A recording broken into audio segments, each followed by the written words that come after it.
Selamat datang di Investor Level C. Kami coba sharing aspek fundamental agar teman-teman bisa tetap tidur tenang meskipun banyak badai di bursa. Tonton sampai habis ya. Semangat ya teman-teman Investor Level C. Investor yang fokus pada karakter pemegang saham pengendali. Ada kabar baik apa hari ini? Teman-teman, kali ini saya mau sharing prospektus PT Graha Prima Sukses Mandiri atau PT Graha Trans dengan kode GTRA yang akan listing di tanggal 30 Maret 2023. Nah, seperti biasa, saya akan bahas dari 4 topik. Yang pertama, perubahan rugi laba dan neraca menjelang listing. Yang kedua, perubahan kepemilikan saham. Yang ketiga, besaran emisi dan tujuan penggunaan hasil listing. Dan yang keempat, catatan rekod hubungan calon emiten dengan pihak kreditur, baik kreditur bank, non-bank, pihak ketiga maupun pihak berelasi. Yuk kita mulai. Dari sisi penjualan dan peningkatan keuntungan menjelang listing. Calon emiten memberikan laporan keuangan sejak tahun 2019, sehingga menurut saya ini cukup bagus, cukup panjang datanya. Pada tahun 2019, penjualan sebesar 117 miliar per tahun, lalu di tahun 2020 meningkat menjadi 126 miliar. Pada tahun 2021 menjadi 147 miliar, dan sampai dengan akhir Agustus 2022 menjadi 136 miliar. Keuntungan juga mengalami peningkatan. Pada tahun 2019 sebesar 7,2 miliar. Pada tahun 2020 sedikit menurun menjadi 6,7 miliar. 2021 menjadi 7,7 miliar dan sampai dengan Agustus 2022 meningkat menjadi 96 miliar. Dari sisi laporan keuangan ini, penjualan dan keuntungan menurut saya mengalami peningkatan yang cukup wajar. Lalu bagaimana dari sisi aset?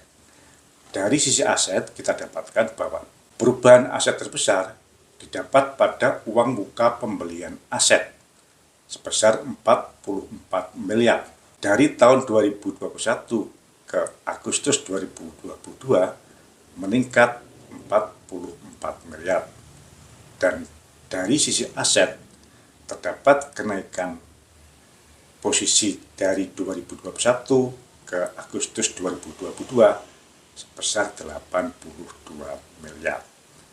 Kalau kita lihat peningkatan uang muka pembelian aset ini disebabkan oleh adanya uang muka pembelian tanah, sedangkan peningkatan aset disebabkan oleh adanya pembelian kendaraan melalui leasing. Pada tahun 2022 sampai dengan Agustus, perusahaan sudah membeli armada baru sebanyak 95 miliar. Ini perubahan dari sisi aset. Dan pada neraca, perubahan aset bersumber dari adanya peningkatan hutang dari posisi 2021 sebesar 135 miliar menjadi 189 miliar pada Agustus 2022. Yang kedua, disebabkan adanya tambahan setoran saham, adanya modal yang disetor dari sebelumnya 66,6 miliar di akhir 2021 menjadi 151,6 miliar di Agustus 2022. Sepanjang tahun 2022, pemegang saham melakukan penambahan modal yang disetor sebanyak 95 miliar. Dengan tingkat keuntungan rata-rata di bawah 10 miliar per tahun, maka peningkatan modal ini bisa kita pastikan bukan dari laba yang ditahan. Yang kedua, bagaimana dengan perubahan ekuitas, baik pemegang saham maupun nominal saham yang disetor. Perusahaan didirikan pada tahun 2004 dan Menjelang prospektus ini diterbitkan, dengan susunan pemegang saham terakhir PT Adhika Eka Putra dan PT Trimurti Adinata Perkasa dengan setoran modal masing-masing 66,2 miliar. Dan saudara Ardi Supriyadi serta saudara Roni Senjaya masing-masing dengan setoran modal 9.575.000.000 rupiah. Apabila kita tarik ke belakang, perubahan kepemilikan saham yang terpenting terjadi pada periode 2019 sampai dengan 2022, di mana pada periode 2019 pemegang saham hanya ada 2 orang, yaitu saudara Ardi Supriyadi dan Roni Senjaya, masing-masing dengan setoran modal sebesar 9.575.000.000 rupiah. Lalu pada tahun 2021 masuklah PT Adhika Eka Putra dan PT Trimurti Adinata Perkasa dengan setoran modal masing-masing sebesar 23,7 miliar. Dan tahun 2022 PT Adhika Eka Putra dan PT Trimurti Adinata Perkasa menambah setoran modal sehingga masing-masing menjadi 66,2 miliar rupiah. Dengan demikian, susunan pemegang saham terakhir PT Adhika Eka Putra dan PT Trimurti Adinata Perkasa masing-masing 44%, serta saudara Roni Senjaya dan Ardi Supriyadi masing-masing 6%. Lalu saya coba lacak, kedua PT ini didirikan pada akhir 2021 dengan saham yang disetor sebesar masing-masing 66,25 miliar rupiah. Dengan demikian, menurut saya cukup logis apabila setoran saham kedua PT ini kepada PT Graha Prima Sukses Mandiri sebesar 66,2 miliar. Ujungnya, kedua PT ini dimiliki oleh saudara Ardi Supriyadi dan Roni Senjaya, sehingga bisa kita pastikan bahwa ultimate shareholder atau penerima manfaat akhir dari PT Graha Prima Sukses Mandiri adalah saudara Ardi Supriyadi dan saudara Roni Senjaya. Yang ketiga, besar emisi saham dan rencana penggunaannya. Perusahaan hanya menerbitkan saham tanpa waran. Saham yang diterbitkan sebanyak 379 juta lembar dengan harga penawaran Rp150 per lembar. Dengan demikian, target dana yang dapat dikumpulkan sebesar 57 miliar. Sebanyak 65% dari dana yang dikumpulkan atau 37 miliar rupiah akan digunakan untuk membeli armada baru, sedangkan sisanya untuk biaya operasional, termasuk gaji. Ini yang sering dipermasalahkan oleh teman-teman, menjadi kurang bagus. Namun, rencana pembelian armada dari hasil listing sebesar 37 miliar menurut saya relatif kecil bagi perusahaan ini, karena pada tahun 2022 perusahaan membeli armada baru sebesar 85 miliar. Bahkan pada tahun 2019 sebelum COVID, perusahaan membeli armada baru sebesar 181 miliar. Dan sesuai dengan prospektusnya, saat ini perusahaan mempunyai 835 kendaraan dengan armada truk lebih kurang sekitar 800. Dan yang terakhir, yang keempat, hubungan calon emiten dengan kreditur, baik bank, non-bank, pihak tiga maupun pihak terafiliasi. Saya dapatkan bahwa saat ini calon emiten mempunyai kredit pada Bank Mayora dan Bank Wori, serta beberapa pihak leasing.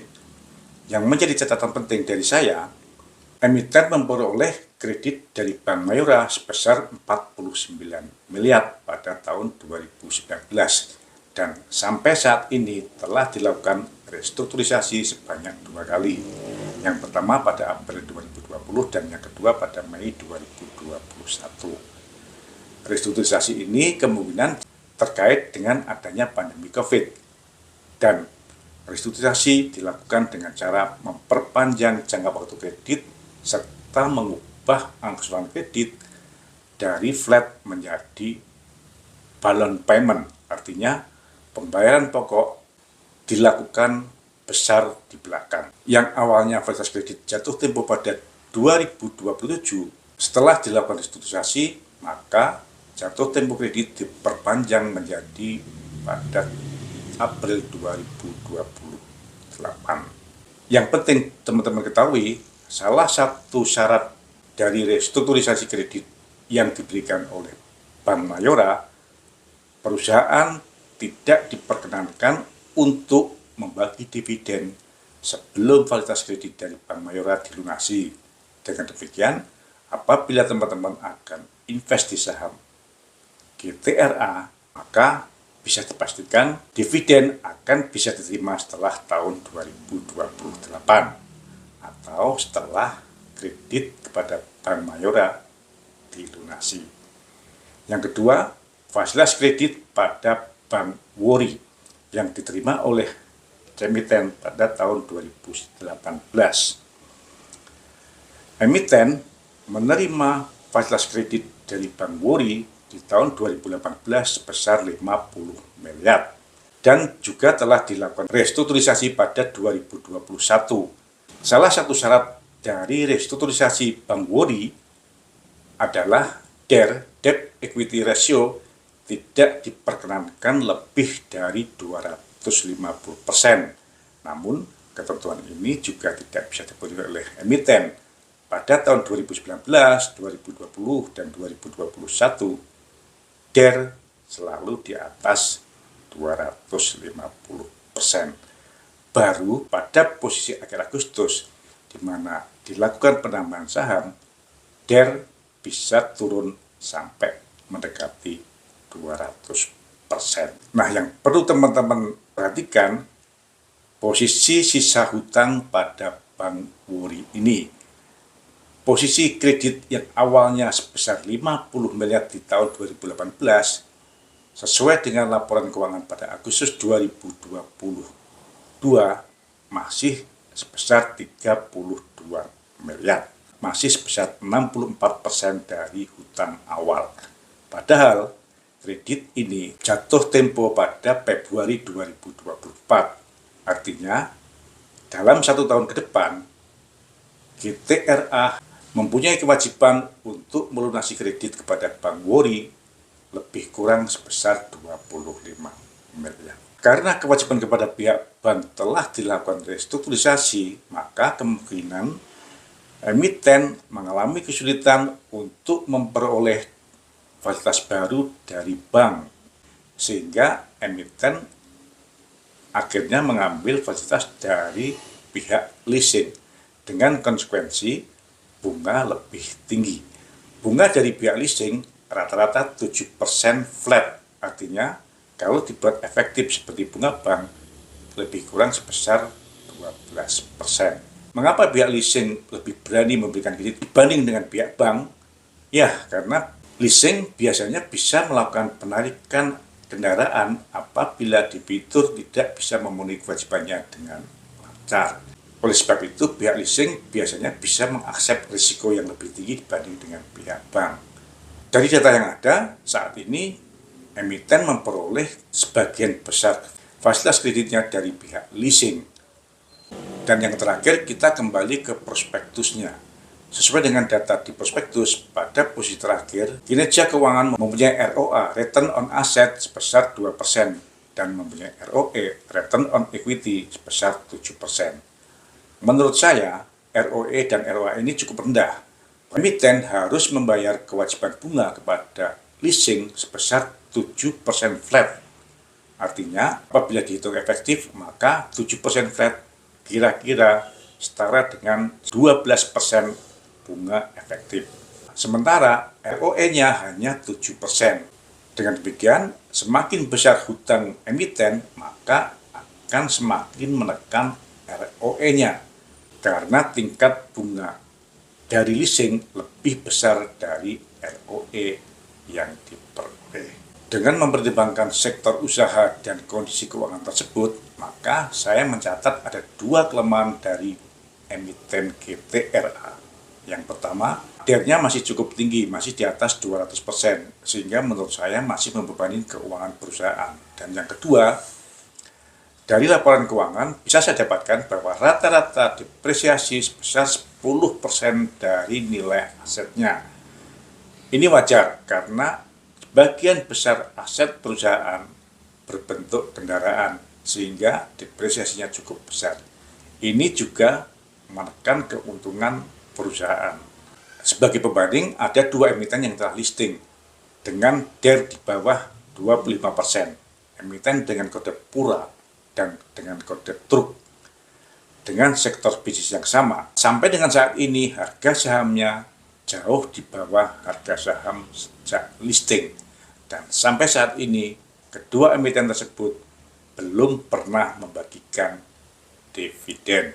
Dengan demikian, bisa saya simpulkan bahwa emiten dengan kode GTRA ini tidak menarik.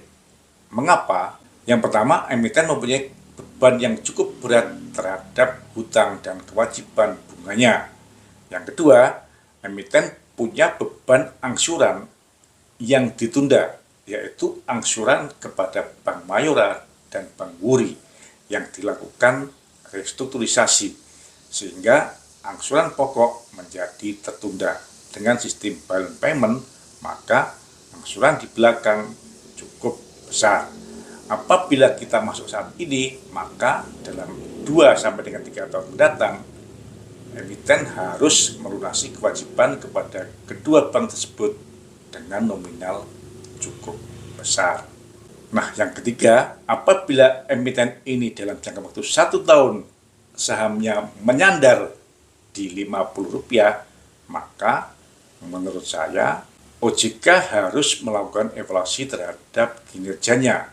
Dalam mengevaluasi emiten yang akan listing, apakah OJK cukup dalam melakukan perlindungan kepada investor retail, karena investor retail tidak memahami sedalam apa yang dipahami oleh OJK, dan harusnya OJK bisa menyaring mana saja emiten yang layak untuk listing dan mana yang tidak, sehingga ke depan tidak menjadi emiten yang merugikan investor retail dan membebani bursa. Nah, menurut teman-teman bagaimana? Jaga kesehatan dan kita tunggu sampai dengan akhir tahun ini. Kira-kira saham GTRA ada di berapa? Apakah akan ikut saham pura atau truk atau ikut melaju bersama saham laju? Semangat ya! Terima kasih telah menonton. Jangan lupa kasih komen agar channel Investor Level C dapat lebih berkualitas. Dan jangan lupa sharing agar teman-teman yang lainnya bisa mendapatkan manfaat dari channel Investor Level C. Terima kasih.